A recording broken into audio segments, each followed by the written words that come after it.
how many of us have taken a cab here ever? How many have taken a cab ever? How many of us have had a bad experience or a terrible experience that you never want to remember? Okay, cool. So you're probably one of those lucky few because I've always had terrible experiences with cabs. Most of us did, and that's what we try to change. Ola is a technology-enabled cab service, right? And what we want to do is reimagine the way ground transportation happens in the country today. Using the power of the mobile is one part of it, but at the same time, we're also having multi-channels, multiple channels for a customer to use us. Commuting in India is definitely a pain, be it a bus ride on the footboard, be it a metro or a train ride, or even you yourself driving on the streets. How big a pain? Well, you could probably see these are the next best options that we resort to, the taxi and the auto. And if you're still wondering why this is really, really bad, you'll be lucky if your taxi or your auto or your bus shows up on time. Going to the right place and getting there on time is just not a guarantee. You better keep your windows down because it's going to be suffocating inside, not a great experience. You haggle for a fair fare at that, and you fumble to change to paying cash, something that you and I encounter every day in every mode of personal transport that we use. Right? So this is the situation today. 8 lakh cabs in the country today, a $6 billion market size, 20% annual industry growth of new cabs coming on the road. And the good news typically for us is that 90% of this industry is unorganized. All right. Very poor infrastructure, phenomenal demand, very little organized supply makes this a really, really big opportunity, which is what we're trying to cater to. Flip side, let's also look at how mobile comes into the picture. So India is definitely a mobile-first economy, right? We find a mobile with everybody. How mobile? Let's see what the stats say. Number of people who might have a fixed line, internet, broadband, and this mobile, right? So that's typically the mobile penetration in the country today. What did we do? We said to begin with, let's do an application-oriented approach. We got our booking platform to Android, to iOS, and to our HTML5 browser that will work on any phone that has a browser capable of supporting HTML5. Right? What ideally the app does is lets you book with a couple of touches. All right. This is typically how your screen would look. All right. A map, the red point showing where you are, your pickup location, and the cabs around you at any point in time. All that you do is a ride now, and choose your car type. You can see the fares from the rate card, and you get a real-time ETA, which is your closest Ola cab is 1.4 kilometers and 17 minutes away. Hit ride now, and the car comes. All right. You can also plan ahead. So what about your advanced trips to the airport, to the railway station? Go ahead, plan a ride for later, and there's no limit to the number of bookings that you can do. Typing again is the most prominent mobile issue, and that's where we say make a list of your favorite locations, one touch, and you book a ride. The interesting part around the ride is every car is enabled with a GPS device. We'll just talk a little more about it. So what happens is right from here at any point in time, you get to track your ride or cancel your ride or even call the driver from just one screen. And that is a beautiful part when it comes to something like a taxi booking. We also found that transparency in the cab service is closer to zero in the industry. I'm sure you must have called a local taxi service provider or even an organized taxi service provider, and the only point of contact you might have is the driver. You call the driver, ask him, where are you? He's going to say, I'm 15 minutes away, I'm right across the door, all right, but he probably end up coming in a couple of hours. With the app, you can actually see where the car is. You can see the car moving towards you post you book. So there's absolute transparency, more power to the hands of the customer. We also found that every time you leave behind an unintentional tip, typically not a very Indian approach to giving, and we said, why should you leave behind cash or change when you don't want to, right? So we said, can you recharge your wallet prepaid using your net banking, or credit card, or debit card, or even earn Ola money by referrals, right? And what you would end up doing is just sit in the car, finish the trip, and walk out without paying because we know you've taken a ride for X rupees and it's already deducted from your account.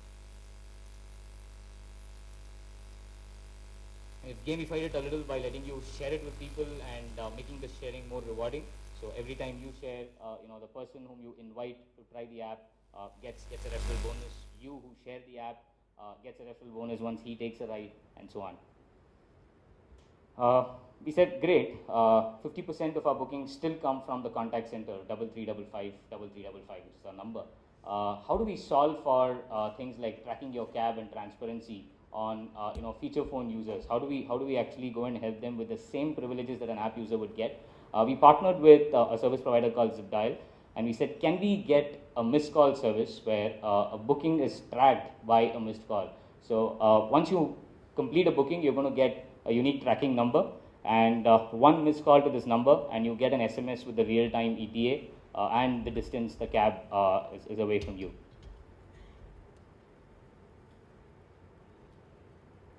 So how does this work at the back end? Every car has a GPS device installed. We don't own the cars. We aggregate cars from across the city. Sure. So this is the way it typically works out from the back end. Intense analytics that drive what we do, all right? And this is typically what we are solving for: your convenience, reliability, your safety, your transparency, sustainability overall, and a win-win-win for everyone with a simple app. A little user reviews. This is what they have to say. Any questions, we'd be open to take. Sorry. I have a question. Sure. You started with showing pictures of bus. That's right. Showing pictures of train. That's right. How does this solve anything of that? So this doesn't solve any of that. We are changing the way personal transportation happens in the country today. Target segment in that, and this is definitely not a target segment. What we are trying to do is make the cab service or make the entire personal transportation approach more relevant to everybody using the power of mobile. I have a different viewpoint. I think it has a lot to do So with we money definitely rather get them than- offline. Definitely. Yeah. Question. Thanks for that great presentation. I actually took a Ola cab here earlier this morning. One question. So on the GPS, right, actually see where the client is located, how do you get around the issue of the driver calling you like 5 times, where are you, and I'm trying to figure out where you are? Right. So for the app booking, we are partially solving it with navigation in place, but we still know how navigation is not phenomenally calibrated as far as locations are concerned in the country today. So to a large extent, we are solving it with navigation. So the minute you make an app booking, the app captures your current location, and you get to, the driver gets to see where the current location is, and he gets voice instructions to drive through. Right. So that partially solves it. But given that you may not be exactly right outside the gate, the driver is still going to call you. I think that's something that we solve with scale and technology infrastructure in place. One question, two Sure. questions. One is how you are confirming the passenger has to confirm from the app that he has used the service. Confirm as in? I didn't get Means, that. after availing the service, Right. he has to confirm. No, he is not paying, but he has to confirm something. How you are capturing that? So there are two parts to it. One, he can pay by cash, post the ride, all right, or he has an Ola Money account from which it automatically gets paid. No. See, let us say Ola Money account is there. Right. Now you have to update that he has used from this point. That's right. So that's where the GPS device, has a connection. So our servers are integrated both ways. The GPS device recognizes which is the booking that it is taking from the app source. So every app has a user account, right? So the user account typically captures how much is being used. The GPS device throws up the fare. Now, second question is, Sure. in most of the cities, there are some shadow zones. Mm-hmm. Shadow zones where you will not get GPS signals. That's right. And that is one issue. Correct. Second issue is, because of the defense norms, Mm-hmm. beyond a resolution, we cannot also precise. The precision also, there is a limitation. We cannot Right. reveal the limitation beyond certain distance. So, Mm-hmm. these two, how you are actually, if you are tagging the payment to this automatic, Right. in the shadow zones, how you are going to So when it comes to shadow zones, as far as the city limits are concerned, we are catering to that. Two, this is not just an application-based, effort.